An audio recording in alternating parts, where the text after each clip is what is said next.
Maybe turn that light down just a little bit.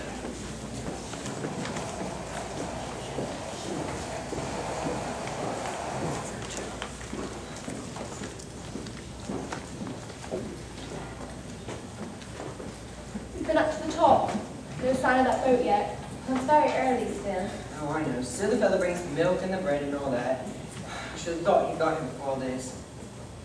No sign of breakfast yet. Where's that fella Rogers? Don't let's bother about breakfast. How is the weather looking? The wind has freshened up a bit. Rather a murky sky. Oh, boy on the train yesterday said we were due for some dusty weather. I shouldn't wonder if he wasn't right. Wish that boat would come. The sooner we get off this island, the better. It's absurd not keeping a boat on the island. No proper harbour. If the wind comes to blow from the southeast, where would you dash to pieces against the rocks? Well, the boat would always be able to make us from the mainland. Oh no, Miss Bennett, shots would it wouldn't. You mean we should be cut off from the land? Yes, condensed milk for every time until it's utterly gone. Blown itself out. But you needn't worry, the sea's only a bit choppy. I think the pleasures of living on an island are rather overrated. I wonder if that boat's going to come. Annoying the way the houseboats slap up against the cliff. You can't see the mainland till you've climbed the top. Shall we go up again? It's no good, Doctor. Washpot never boils. There wasn't a sign of a boat putting up. I'm up there just now. What can that man Narcott be doing? They're all like that since ever. Never hurry themselves. And where's Rogers? He ought to be about. Trust me, Master Rogers was pretty badly roughed last night. I know. Ghastly. The whole thing. Got wind up properly. I'll take an even bet that him and his old wife did just that over to him. You really think so? Well, I've never seen a man so scared. Guilty as hell, I should say. Fantastic. The whole thing. Fantastic. I suppose he hopped it. Who? Rogers. But how could he? There's no boat on the island. You've just said so. Yes, I know. But I've been thinking, we've only Rogers' word for that. What if there was a boat on the island and he zipped it off first thing? Pretty nasty thought, isn't it? He wouldn't have been able to do that. Sleep well, General. I don't like the look of him. I reckon young Wilson's suicide must have been a pretty bad start to him last night. He is older. Where's that poor young fellow now? In the study. I put him there myself. Dr. Armstrong? Yes? I suppose it was suicide. What else could it be? Well, I don't know, but suicide? You know, I had a pretty funny feeling in the night. What if this Mr. Unknown Owen is on the island? Rogers may know, or he told him to say so. Pretty nasty thought, isn't it? But would have anyone been able to tamper with Master's drink without our seeing him? And there was just sitting up there. Anyone could have dropped a dollop of cyanide if they wanted to. That... Oh, there you are, sir. Been looking all over the place for you. Do you think you'd come up and have a look at my wife? Yes, of course. Is she still feeling under the weather? Well, she's...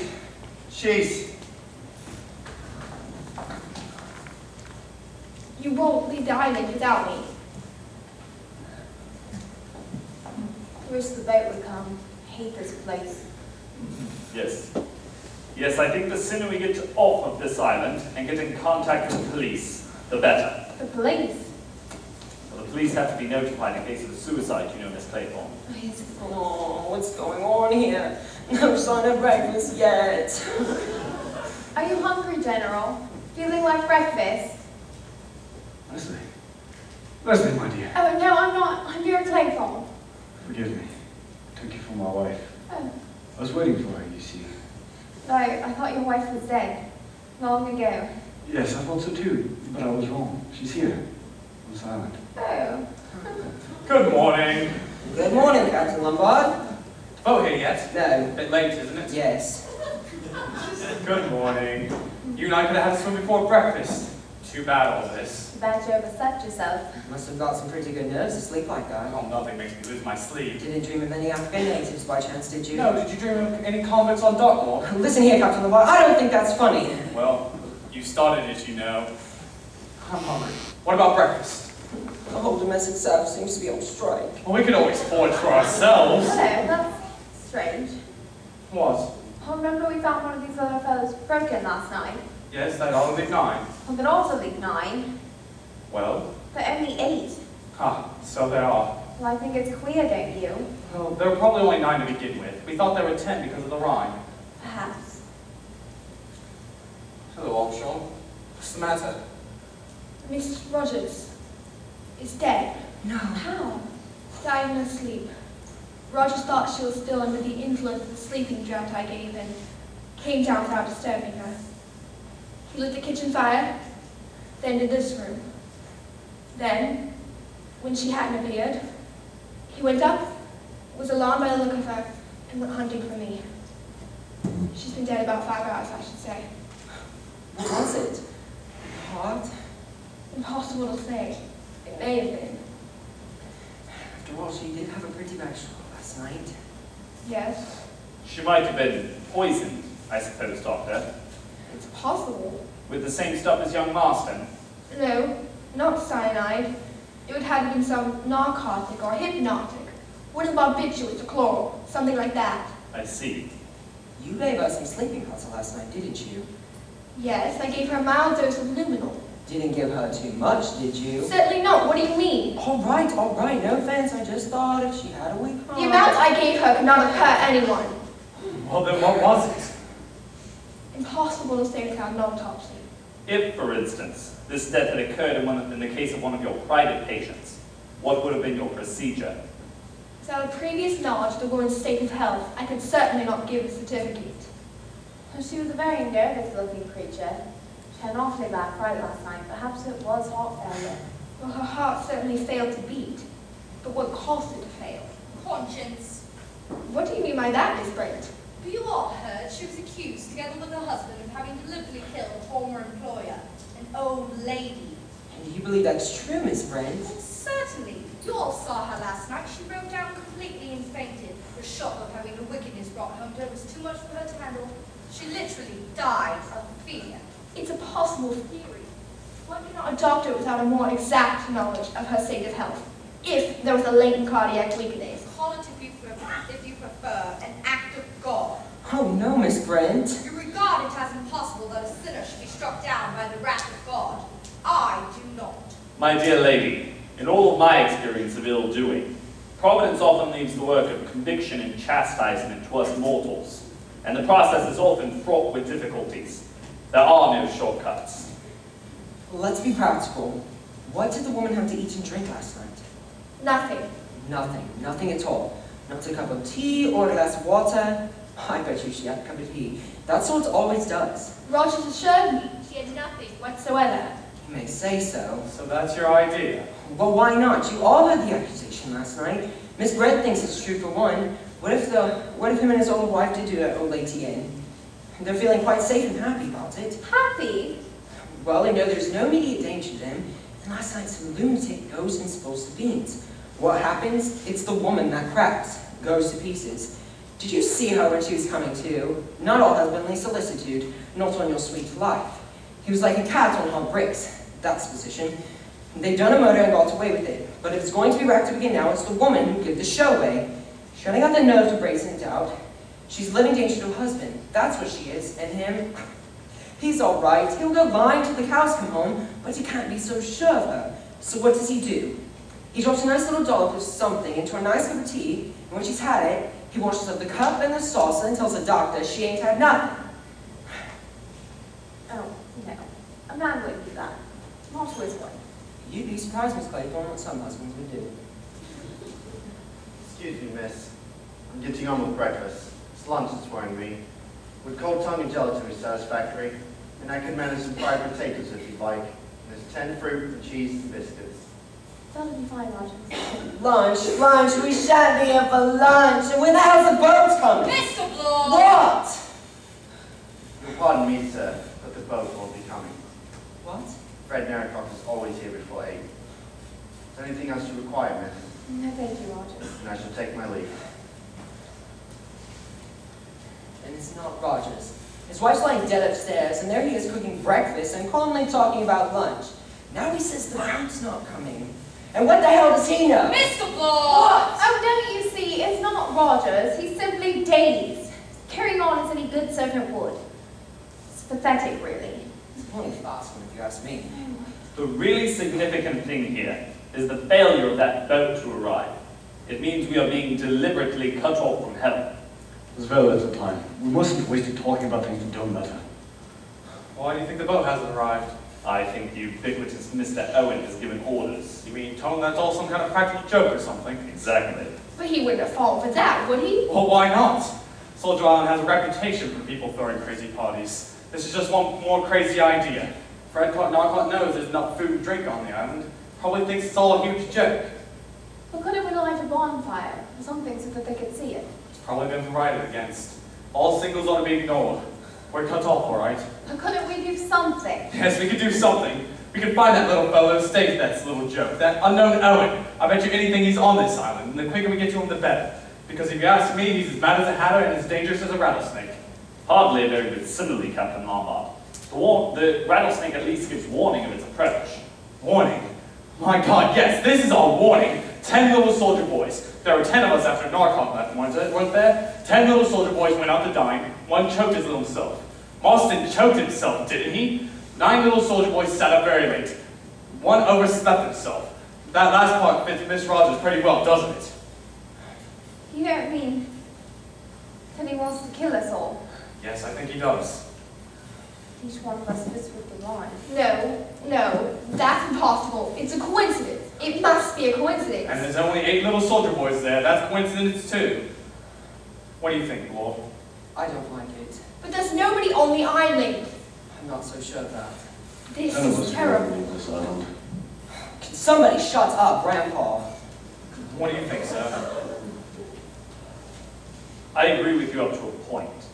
Well, then the faster we get to work, the better. Come on, Armstrong. Come on, Blow. We'll make short work of it. I'm Renzi. Nobody's got a revolver by chance. I suppose it's too much to hope for. I got one. Always carry that around with you. Usually. I've been in some tight places before. Well, then you probably haven't been in a tighter spot than you are today. There's a homicidal maniac on this island. He's about to put out a whole arsenal on him, and he'll use it. You may be wrong there, Blore. Most homicidal maniacs are quiet, unassuming people. Delightful fellows. You'd never guess there was anything wrong with them. If he turns out to be one of that kind, we'll leave him to you, Doctor. Now then, I suggest Captain Lombard searches the house while we do the argument. That should be easy. No secret panels or hidden doors. I'll make short work of it. And he doesn't get you before you get him. And you two better stick together. Remember, one got left behind. Come on, Armstrong. A very energetic young man, that Captain Lombard. Well, don't you think he's right? If someone's hiding on the island, they're bound to find him. It's practically their wrong. I think that this problem requires brains to solve it, rather than brawn. Where are you going? I'm going to sit in the sun, my dear young lady, and think. Where did I put that skein of wool? Did you leave it upstairs? Shall I go and see if I can find it? No, I'll go. I know where it's likely to be. Glad Captain Lombard's got that revolver. They're all wasting time. Just wasting time. Do you think so? Yes, I think it's much better to sit and wait. Wait for what? The end, of course. I wish I could find Leslie. Your wife? Yes. I wish you'd known her. She was so pretty. So happy. Was she? I loved her very much. Of course, I was a lot older than she was. She was only 27. Arthur was 26. He was my ADC. Leslie liked him. They always used to talk of music and plays together. She always teased him and made fun of him. I was pleased. I thought she took a motherly interest in the boy. Damn fool, wasn't I? No fool like an old fool. Just like a book, the way I found out. When I was in France, she wrote to both of us, and she put the letters no one wanted to deliver, so I knew. Oh no. It's all right, my dear. It's a long time ago. Never said anything, did it? I just let it gather inside here. A slow, murderous rage. I liked the boy. Trusted him. Liar. I wonder what the others are doing. I sent him to his death. It was quite easy. Mistakes were being made all the time. All anyone could say was that I had lost my nerve a bit, made a blunder, sacrificed one of my best men. Yes, it was quite easy. Leslie never knew, never told her. It just went on as usual. Somehow, nothing was quite real anymore. She died of pneumonia. She had a heart-shaped face and gray eyes. brown hair that curled. Yes, I suppose it was murder. Curious murder. I've always been such a law-abiding man, and it didn't feel that way at the time. Serves him dead well, right? That's what I thought. But after, well, you know, don't you? I don't. We're all going to die, you know. I don't know. You're very young. You haven't got to that yet. The relief. The blessed relief, and you know you've done it all. General. Don't talk to me that way. You don't understand. I'm going to sit here and wait. Wait for Leslie to come for me. All correct. No secret passages and one corpse. Oh, don't. I say you are looking down. Would you like to have a drink? A drink? A drink? 2 corpses in the house at 9 o'clock in the morning? Have a drink. An old man is going quite crackers right now. Have a drink. 10 people are accused of murder. That's all right. Everything is just fine so long as you have a drink. Okay. Stay thirsty. You're nothing but a waster and adventurer. I say you are het up. What's the matter, my sweet? I'm not your sweet. I'm sorry, I rather thought you were. Well, you can think again. Oh, come on, I know you don't really feel like that. You know, you and I got something in common. Rogues and murderers alike. Rogues and murderers. Okay, you don't like the company of rogues and murderers, and you won't have a drink. I'll go finish searching. Unpleasant young man. I can't find it anywhere. Is anything the matter? I'm worried about the general. I think he really is ill. Looking out for the boat, General. His sin has found him out. Oh, don't. One must face facts. Can any of us afford to throw stones? Even if his wife was no better than she should be, and she must have been a depraved woman, he had no right to take matters into his own hands. And what about Beatrice Taylor? Who? That was the name, wasn't it? You're referring to that absurd accusation about myself? Yes. Well, now that we're alone, I have no objection to telling you the facts of the case. Indeed, I should like you to hear them. It was not a fit subject to discuss with old gentlemen, so naturally last night I refused to say anything. Beatrice Taylor was in my service. I was very much deceived in her. She was clean and willing. Of course, all that was sheer hypocrisy. She was a loose girl with no morals. Disgusting. It was some time before I found out she was what they call in trouble. Her parents were decent folks too, who had brought her up strictly. I'm glad to say they didn't condone her behavior. Well, what happened? Naturally, I refused to keep her now under my roof. No one shall ever say I condoned immorality. Did she drown herself? Yes. How old was she? 17. Only 17. Quite old enough to know how to behave. I told her what a low, depraved thing she was. I told her that she was beyond the pale and that no decent person would take her into their house. I told her that a child would be the child of sin, and the man would naturally not dream of marrying her. I told her that I had felt soiled by ever having had her under my roof. You told a girl of 17 all that? Yes, I'm glad to say I broke her down utterly.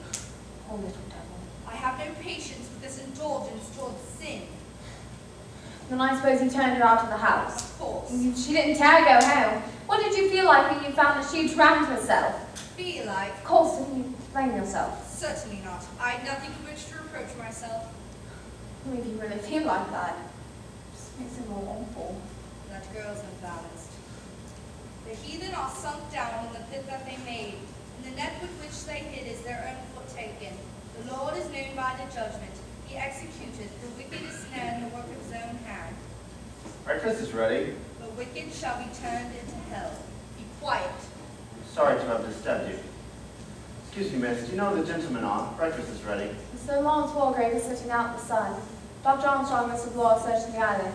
Just bother about them. Shall not the isle shake at the sound of the fall, when the wounded cry, when the slaughter is made in the midst of thee? Shall we go in? I don't feel like eating. Of course. Breakfast is ready. Then all the princes of the sea shall come down from their thrones and lay away their robes and put off their broidered garments. They shall clothe themselves with trembling, they shall sit upon the ground, and shall tremble at every moment and be astonished at thee. Reading aloud, Miss Franks. It is my custom to read a portion of the Bible every day. Very good habit, I'm sure. What luck did you have? There's no cover on the island, no caves, nowhere for anyone to hide. That's right. What about the house, Lombard? No one. I stake my life that there's no one in the house. I've searched it from attic to cellar. Breakfast is getting cold. Breakfast. Come on, boy. You've been yelping all morning for breakfast. Let's eat, drink, and be merry. For tomorrow we die. Or who knows, even today. You ought to be ashamed of such levity, Captain Lombard. Come on, General. Breakfast is ready. Breakfast, I say, sir. Oh, my God. One got left behind.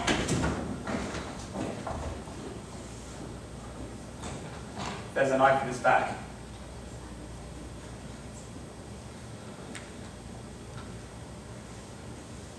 He's dead. He's dead. Whoever could have done it? There was only us on the island. Exactly, my dear sir. Don't you see that this clever and cunning criminal is always comfortably one stage ahead of us? He knows exactly what moves we are going to make and adjusts his plans accordingly. There's only one place, you know, where a murderer could hide and have a reasonable chance of succeeding. One place? Where? Here in this room, Mr. Owen is one of us.